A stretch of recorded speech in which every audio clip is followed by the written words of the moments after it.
Hello everyone, and welcome to another episode of All the Mods 7. How are you guys doing today? How's life? Since we want to get into applied energistics, today is the day of Meteor Hunting. And there's like only one? Okay. Well, there's only one on the surface. That's scary. And well, it's not even that big. So nice of them. We get Fluix blocks. Calculation. So, hi. I have an arrow in my nose. Actually, what I realized is that we don't have any measurable supply of Sensus Quartz. So I thought maybe I come down here and mine a few. And it's really weird because now this is the crystal and you also get the dust. There is no way of getting the charged one unless you make a charger. And if that is the case, let us make a charger. Thank you, I know. Amazing achievement. And it does seem to connect. So will you make me a charged version? It has particle effects. Yes. And obviously the main reason that I wanted a charged version was to make the compass. There you go. Yeah, I know. I swear I know. Cause believe it or not, I scanned the entire map and that was the only surface meteor I could find. The rest of them should be just underground? You're making me generate new chunks.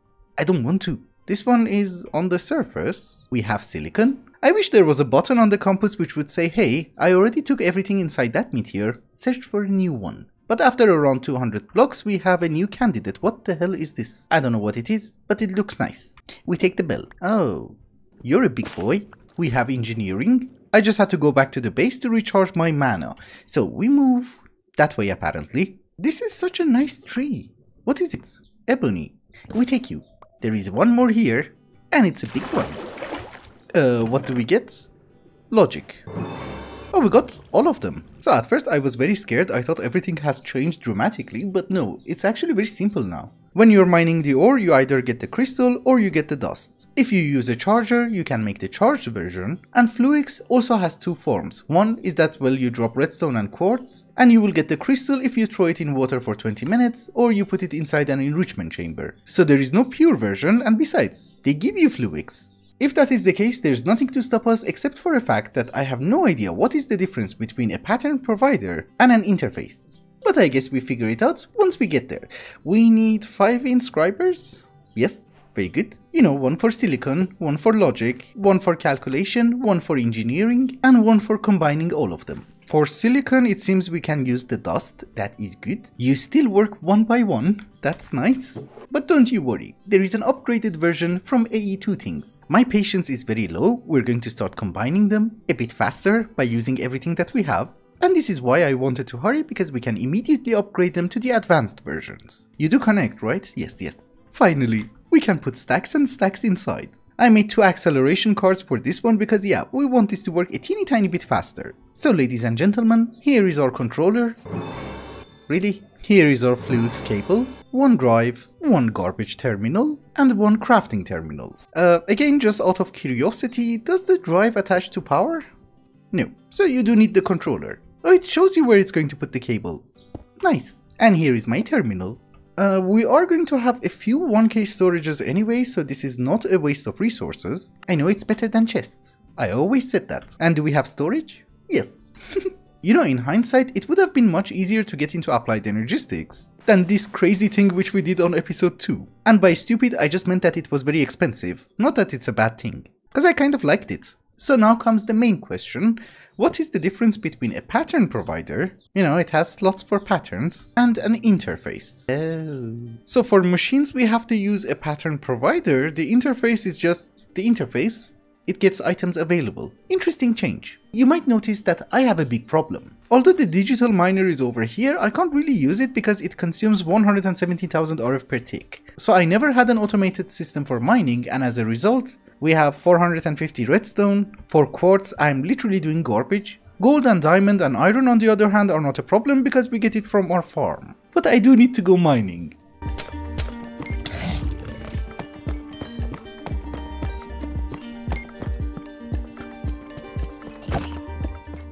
Quartz is normally a very good substitute if we want to make silicon, but the problem is, with the terrain generation in the nether, it's incredibly difficult to find. Literally everywhere that you go is covered by grass.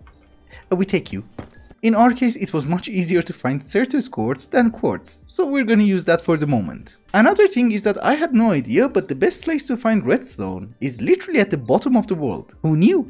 Everything has changed. But I think now we have a decent supply of resources in order to start working, and the place that we're going to house our applied energistic system is over here. I know, it's very anticlimactic, but hear me out. If you stand on this side of the mountain, you will see our entire base. You will see the generators, the mob farms, the other farms, the mine, and you know, the steel production. If I make my base on this side, you don't see anything. It's just garbage. My original plan was to make our base right over there, but the problem is, if you stand here, you don't see anything. So I think here's what we're going to do. We are going to have our applied energistic system over here, and whenever we get into mechanism and we want to set up reactors, we're going to have a corridor for viewing everything. It's very hard to explain, but imagine a corridor going around the valley with all the reactors in the center.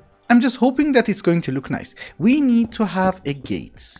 This is the Imperial Command Center, so it has to be secure and reinforced. Steel is not going to cut it, we use netherite. We also want to be able to use a piston. The door is 4 tall, meaning that the piston should go there. You never face the correct way. Yes, finally. I think we should be able to use some glue. Yep, and if you're 4 tall, you're going to need 4 of these. Oh, I dug everything correctly. That doesn't happen at all. Obviously, the door is not going to function on its own, so we're going to need a gear shift. We want it to be really fast, so 128 RPM. And it closed. But it was very laggy. Why are you picking up the stone? Ah, you're glued too. Okay. So if I fill it in again, are we good? Yeah, we're good. So the only thing remaining is that we need to hook it up to some sort of redstone. So here is a link. I don't really know what to use. We use the eye of the flugel. You are going to be on receive and the eye of the flugel. Like so. I always get confused with create. That is nice. I really need to know what it is. Wow. What does it do? Oh, that's interesting. Okay, we will use it. But I was going to say I always get confused with the versions of create. I think this one has a pulse extender. Yeah, it's even called a pulse extender. So you go over there. We want you to be open for 5 seconds. And there you go. We are also going to use an industrial infrared entity detector to detect my presence. 5 seconds is too much. Yep, yes, 3 seconds. And we also need to configure this guy. Only detect players? Yes. And we reduce the range to 3 blocks. So now it should close? Yes. And if we go over there, it should open. And automatically close after 3 seconds. Perfection. You look into my eyes. Beautiful, aren't they? Not only are they beautiful, you can also see infinite wisdom in them. And with that infinite wisdom, we can't get out. I kind of forgot we need to activate it on this side as well, so here is another link. Eye of the flugel. And it opens. Maybe 3 blocks is too much. 2 blocks? Yep, 2 blocks is fine. So we have a shell which we can call a base, and well, now we need to get the gizmos. I was hoping that we would be able to make a 3x3x3 controller, so we need a lot of fluix crystals. That's not how it works. That's what I did. We run? Okay. Takes a while. Thankfully, the old trick with the enriching factory for mechanism actually works, because otherwise the AE2 thing was very expensive. I mean, it needs a lot of fluix crystals. That's the problem. Anyways, if we want to have a 3x3x3 controller, we need 24? Yeah, that's not enough. Actually, let me see if I know what I'm talking about. Oh no, we don't need 24. That's 18, 19. And if I manage to get 4 more fluix crystals, we have every controller that we need. I wanted it to be underground, but we're going to have problems. Here is our 3x3x3 controller, and I think it's going to be more than enough for the entire game, because you know, how many channels are we going to need? But I also discovered something very interesting. So if you have Sensus Quartz dust, you can convert it into the seed, right?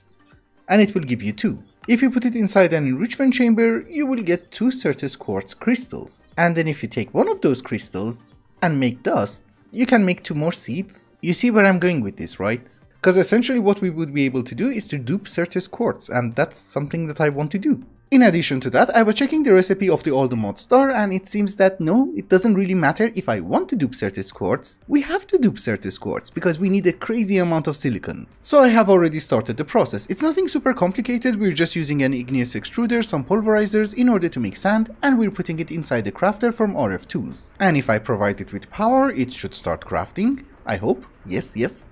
Now that we are getting the Sensus Quartz seeds, we need to put them inside an enrichment chamber, and at a very garbage speed, it's going to start making us Sensus Quartz crystals.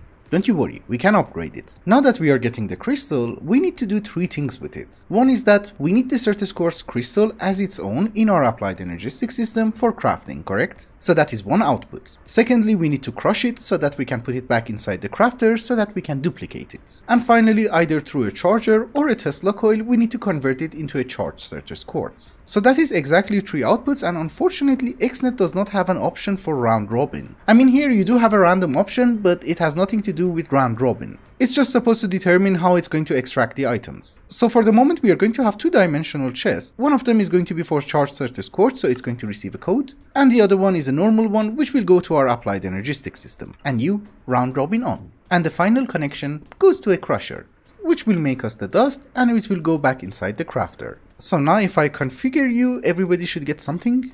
Don't send stacks, just single items. Yeah, if we don't put it on stack, everybody's getting something. This is the part where I want it to be slightly visible because we are going to use a Tesla coil and I think it's going to look nice.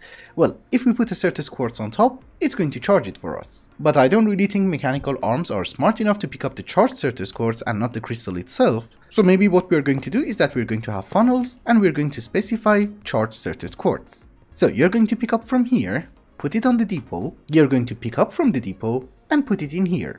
Now we just need some kinetic energy. Actually, instead of the barrel, we can just use the dimensional chest. What was your code? 198. But it does look nice. I like it. Oh, and by the way, eventually this dimensional chest is going to be hooked up to our applied energistics system, so everything will be imported. And honestly, the entire reason that I did this was to have a window from outside as well. Yeah, exactly. Something like that. Oh, and by the way, I was checking, as long as we're getting Sensus Quartz dust over here or the number of seeds are going up, that means that we are duping it. It's just that our production of sand is garbage. Oh, you had to be electron plate. Okay. I'm hoping this should make it a teeny tiny bit better. Worst comes to worst, I can use a factory from mechanism. It's not a big deal. To be honest with you, we really needed this because making charged Sensus Quartz is a pain. I mean, if you don't automate it as soon as possible, you're going to run into problems. Anyhow, now that we have it, making Fluix is gonna be easy. Because I wanted to start making parts for our applied energistics system and I realized, yeah, we're doing it incredibly slow. But before we can start setting up our applied energistics system and auto crafting, we need to gather some resources. Apart from building blocks which I use in order to make the base, we don't have production of anything. So I thought maybe we come here and steal a few bits and pieces. For example, some wool. I need to make cables. Don't make me eat your face. I will. Let's also take some wood. This has been my wood farm. Yeah, if we also take some glowstone, I think we're good to go.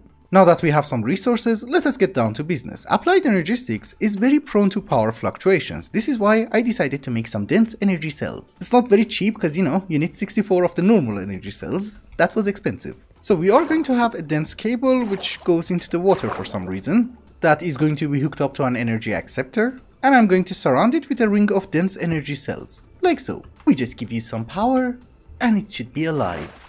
Yes. I was wondering why I'm hearing noises. It's a blood moon.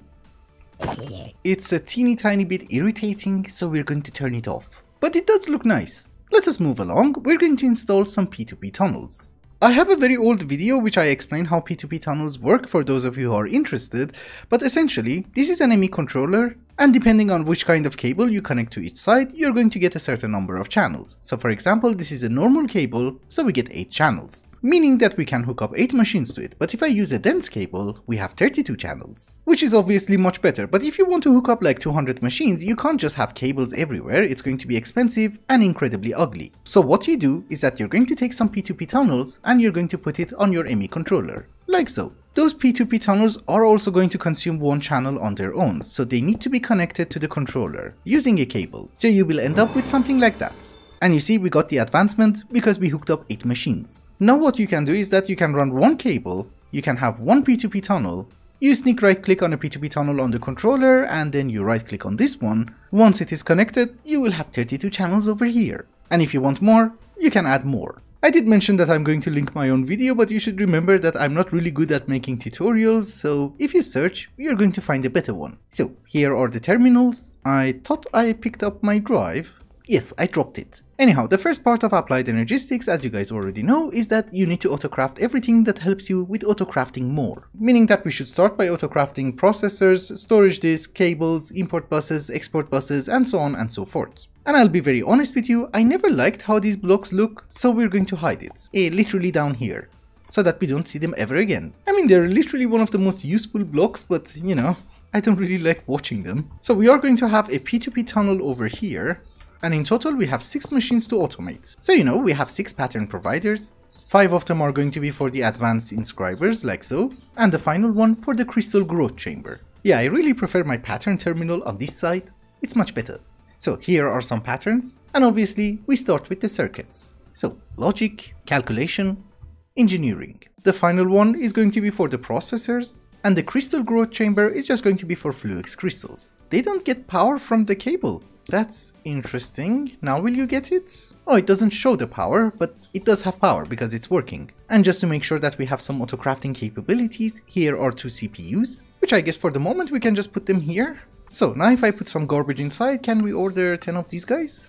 Yes. It's gonna be incredibly slow until I start making cards. You might notice that I have every single ingredient to make a logic processor, correct? So if I order 1, we should get 1. And since this guy is the one who has the pattern, it should go in here, but it's not. And you know, the crafting process is stuck. I discovered this by accident, so if you put a silicon here, it will start. And I'm guessing as long as this silicon remains here, we should be okay. So for example, if I order a calculation processor, we should get it? Yes. That's probably a bug or something, because this should not happen, but we're okay. This is never going to be consumed. But other than that, Applied Energistics is just amazing. We have fluids. And most importantly, you don't have to cycle between CPUs, now you have a list. That should take care of the processors and the circuits, now we need some molecular assemblers. I think in all the mods 6 to the sky we had a set of 64, but we're going to start with, I don't know, maybe 32? The start is going to be a teeny tiny bit grindy, but it's going to be rewarding. And you also need these guys. Jerk. I'm assuming instead of an interface I have to use the pattern provider, but the way that I normally set it up is like this. Because you know, the cable which is going to connect them can go in the center, and then you know, we just fill in the gaps and we make another row in front. So for connecting these guys we are going to have a cable with a P2p tunnel. I do need to link one more of you guys, like so. And this P2p tunnel should be able to handle 16 pattern providers on this side and 16 on the other side. That will be a total of 32, and for the moment that should be good. So finally now we can have some patterns for acceleration cards. And after providing you with a decent amount of resources, can you make me like 20? Yep, because we want everything to work faster. It has been maybe an hour or so later and I have been busy. We have 32 molecular assemblers and pattern providers. The ones on the back are fully upgraded with acceleration cards, so they're going to work super fast. The ones in the front, not yet. Because I was also busy making some more storage, not all of them are 4K, half of them are 1K, this one is also full of 1Ks. And the reason that I was focusing on storage is that we need to start transferring items from our occultism storage system to our ME system. First, let us empty the dimensional chest because it's full of everything. Yep, look. For extracting everything from our occultism system, I think what we should be able to do is to have a logistical transporter and one dimensional chest. And I can just extract, right? Yes. So it comes out from here, goes into the dimensional chest. Very good, we are also importing it into our system. And I know that some of you guys are going to tell me that I should use this as external storage by having a storage bus, but I don't really like having external storage hooked up to our Applied Energistics system. Besides, now that Applied Energistics has been updated, instead of 64K, I think we also have 256. Yeah, you see, 256K Applied Energistics storage component. That's gonna be millions of items. Actually, so far, so good. There are tons of items left, but you know, can I have one more connection to speed it up? Yes, yes. Yeah, I'm a teeny tiny bit worried about space, so let us order one 64K storage cell. I just set in the pattern, we want to see if it works. And this 1K is empty, we'll replace it. It even shows you the progress. It's always wrong, but it's nice that it shows you the progress. Oh, it was correct. That was interesting. This is probably going too far, but can we have 256K? I'm just missing silicon. That is perfectly fine by me. We can make silicon. Ah, now our CPU is not enough. It's fine, we can make it in batches. Well, I mean, we still have to hook up a lot of machines in order to make everything fully auto-craftable, but this is a nice start. It took a while, but I think we're good. Also, we are really out of storage, so I am going to use a few 4Ks. You know, for random items that we only have 1 or 2 of. Yeah, we were literally out of space. Now it's good. And there's not much left in our old system, so we should be good. Just before we wrap up the episode, I just wanted to mention something regarding what we did last episode, the villager tower. I forgot to mention that by doing this, not only we are regenerating Mahu, but I also don't have to eat. Ever. I also regen health, and that's a good thing. The problem is that when I'm far away, it's not working.